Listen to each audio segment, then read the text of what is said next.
Welcome back to your morning. Well, hazing, it is a serious problem on college campuses and even high schools all across our country. This week, Northwestern University has suspended its women's soccer team after some shocking photos surfaced of alleged hazing practices. And while the school is not commenting, pictures have surfaced, and we'll show you a couple of them.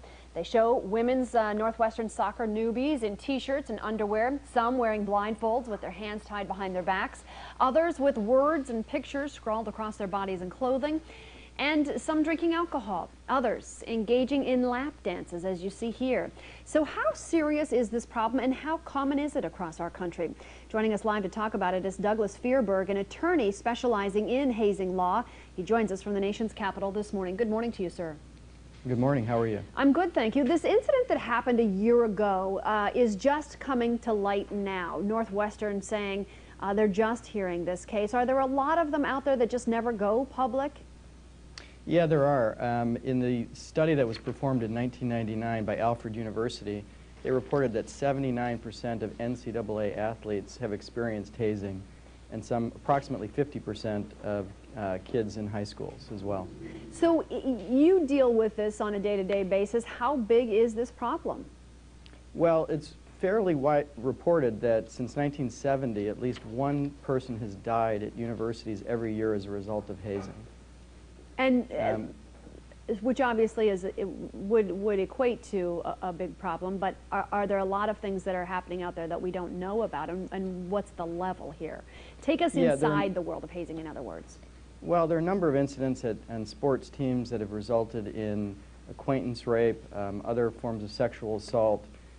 We've recently filed suit in Colorado over the death of a young man in a fraternity as a result of hazing there. There were incidents of death in California last year. There are a lot of incidents around the country that result in tremendous injury and death. So it's widespread. That case you're talking about in Colorado is Gordy Bailey, right? Yes, it is. Tell me a little bit about that case. Well, Gordy sought to join a fraternity, and one of the conditions of joining the fraternity was that members drink excessive quantities of alcohol. Gordy passed out, lay on the fraternity floor for approximately 10 hours while people took his pulse and checked his airwaves, but nobody had the sense to call 911, and Gordy passed away. That incident... Oh, go ahead.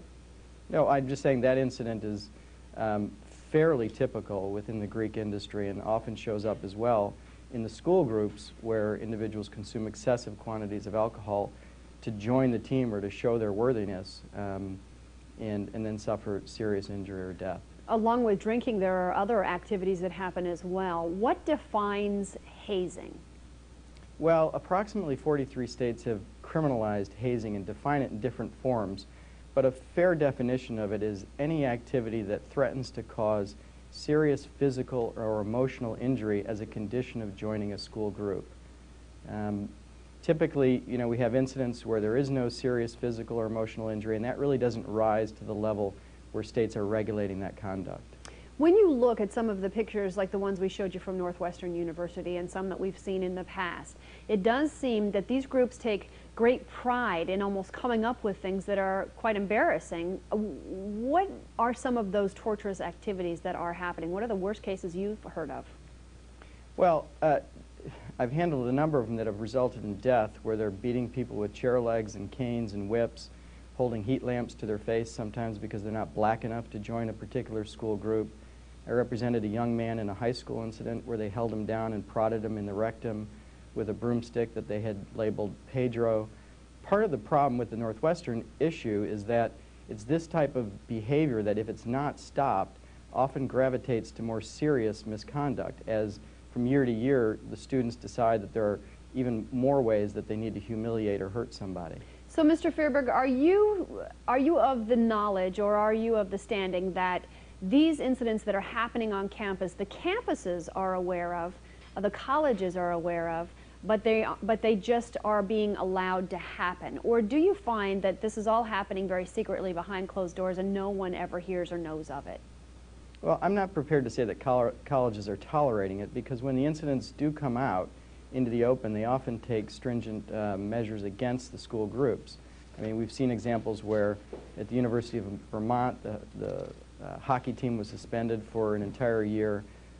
But there are circumstances where coaches certainly need to supervise the activities more and understand the extent of the problem so that these incidents don't take place. School's almost out. We'll begin the hazing season, I'm sure, in the next couple of months as people go back into school and enter into some of these groups. Do you have any advice for parents and students who may be watching?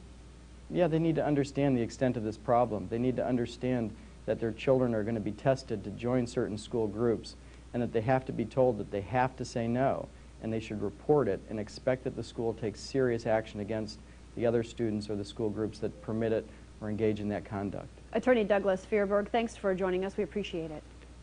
Thank you. All right.